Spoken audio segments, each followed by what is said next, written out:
Good morning, guys. We're going to be talking about renewable and non-renewable resources. This was something that was introduced to you guys just a few days ago.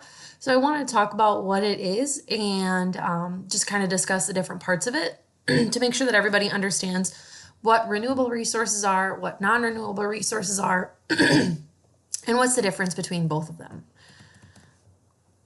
So first of all, my screen lined up here. We need to know about what natural resources are. Natural resources are obviously things that are found in nature. Now, these are going to be things that are natural. Now, that doesn't necessarily mean that some of the things that we know to be non-renewable resources are not natural, because a lot of them do come from the earth. So, for example, wind energy, water, plants, animals, fossil fuels are all created through natural resources, and they are the basis of life on Earth. Now, there are two main categories that resources fall under: renewable and non-renewable. And you guys have been looking at these, reading about these all throughout last week, kind of figuring out what each of these categories mean and which resources fall into which category. So first of all, we're going to talk about renewable resources. Now, in the word renewable, obviously you can kind of tell what renewable resources are, because renewable resources are resources that can be replaced and will never run out. If you have something that is renewable, that means you can keep renewing it over and over and over again. It's never going to run out. It's never going to go away. So for example, we have solar energy, wind power, geothermal energy, hydroelectric energy, which is water, and biomass energy, which is materials made from plants and animals. All of these are renewable resources because we're never going to run out of sunlight. We're never going to run out of wind. We're never going to run out of heat from the earth. Whoopsies. We're never going to run out of heat from the earth. We're never going to run out of water. And so all of these things can be renewed and can be reused over and over and over again with no bad side effects to the earth. So some of these examples of renewable resources are solar energy. So solar energy, probably familiar with it if you've ever driven around near kind of the Pipestone area. You might have come across these solar farms where you'll see just these big solar panels and just fields of them. This is solar energy. The light from the sun is captured in these photovoltaic cells right here, and they are converted into actual energy. It's kind of a complicated process, but for the most part, it is pretty self-explanatory in that the sunlight is captured and create energy from it. Wind power is another one that's pretty obvious if you've ever been to our school, because there is a wind turbine in the back of our school. And so wind, air is moving, and it can create or it can cause these turbines to spin, and when they spin, they can also create energy, and it's also an infinite amount of energy because we're never going to run out of wind, so kind of nice there. All right, the next one, hydroelectric power, which is water. Hydro meaning water. That's where the water will run past these turbines here and will cause the turbines to spin, kind of like how wind causes the turbines to spin, and will create electricity from that way. And again, this is a renewable resource because water is going to keep moving, keep flowing, and we can actually just keep recycling that flow, that movement of water, because it's always continuous, and keep reusing that hydroelectricity. The next one we talked about was geothermal energy. Geothermal energy is, geo means earth, thermal means heat, so it's heat from the earth. Obviously, we know that there is a core in the middle of the earth that is basically like molten rock. And so it is constantly hot, there is heat. And so because of this, we can actually use that heat from the earth to get energy. So as you can see right here, there are these heat pumps. That is a great way to heat and cool buildings, and it's just basically using the energy from the earth. There's also types of biomass. Biomass is material made by plants and animals that we can convert into energy. Some of this is probably going to be pretty familiar. When we burn wood, it releases energy to heat your home. Crops like corn or sugar can be converted into biofuel called ethanol, which is used for gasoline. And then animal waste, such as cow manure, can be used as fertilizer. So all of these come from plants or animals, which can be reused as different types of energy and different types of renewable resources. Now, on the opposite side of that, there are non-renewable resources. And again, with the name, if you have something that is non-renewable, that means once you use it, it is gone. So, renewable resources cannot be replaced at the same rate they are being used. It takes a long, long time for them to be remade. Most non-renewable energies are fossil fuels, so we're going to kind of get into that. So, fossil fuels. If you've never heard the term fossil fuels, you can kind of understand why they're called fossil fuels. They're actually formed from living organisms millions of years ago. That's why they have the term fossil in the name.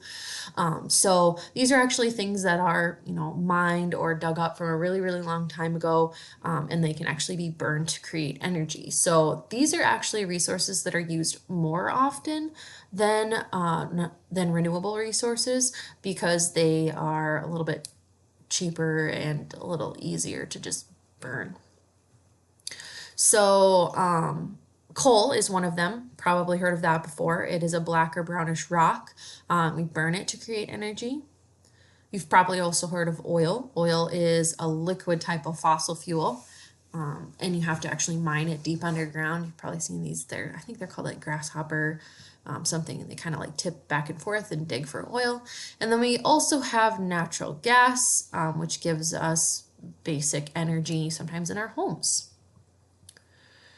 So the one bad thing about non-renewable resources, when you burn these fossil fuels, you are actually creating harm for the environment. Coal and oil are burned and they release particles that can pollute the air, water, and land. So when we're using these non-renewable resources, they're actually polluting the environment. So that's why natural resources are important. Obviously, we use them to help us have energy directly or indirectly all day long. They help us to get around in our vehicles. They help us to eat. They help us to heat and cool our houses. They help us to just have energy in our daily lives. And so they are really important for us to have. But we also have to think about what our effects on the environment are. For example, if you can get by with using a renewable resource rather than a non-renewable resource, that would be beneficial to the environment because not only are you using something that can be reused over and over and over again, you're also not putting those harmful pollutants into the air.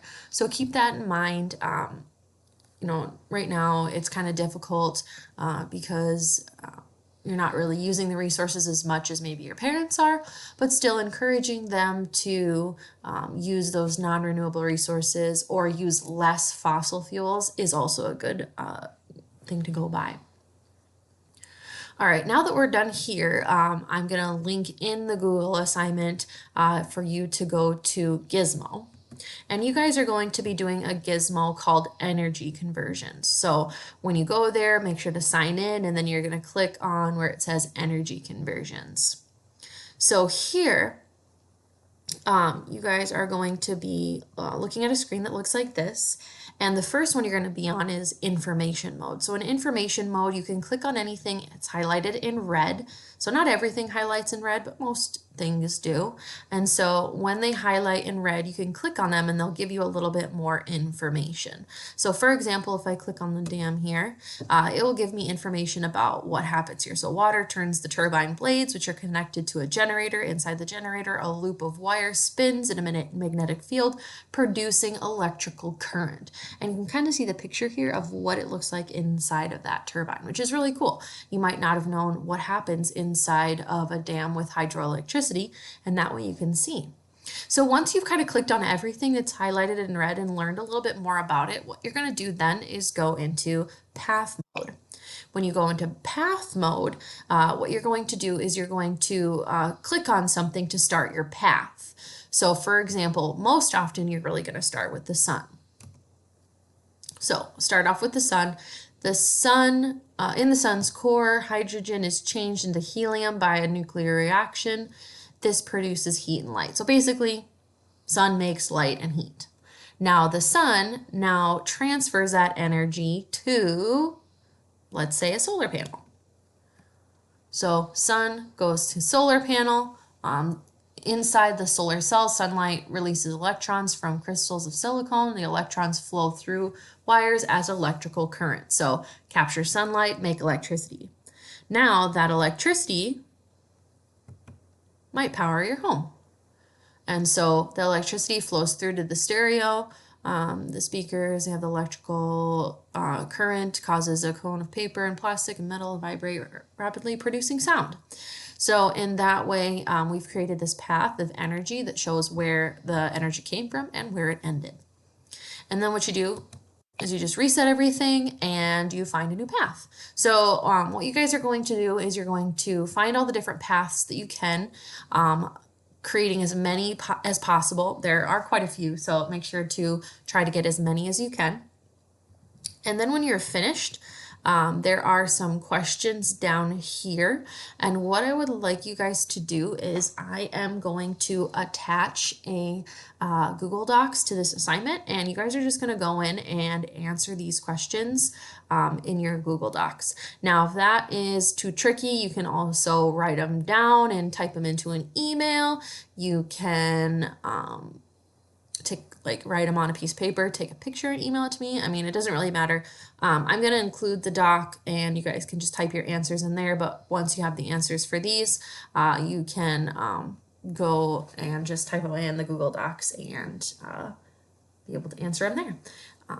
Otherwise, you should be using this energy conservation or conversion gizmo to help you answer those questions. All right. That is renewable and non-renewable resources. Have a good day.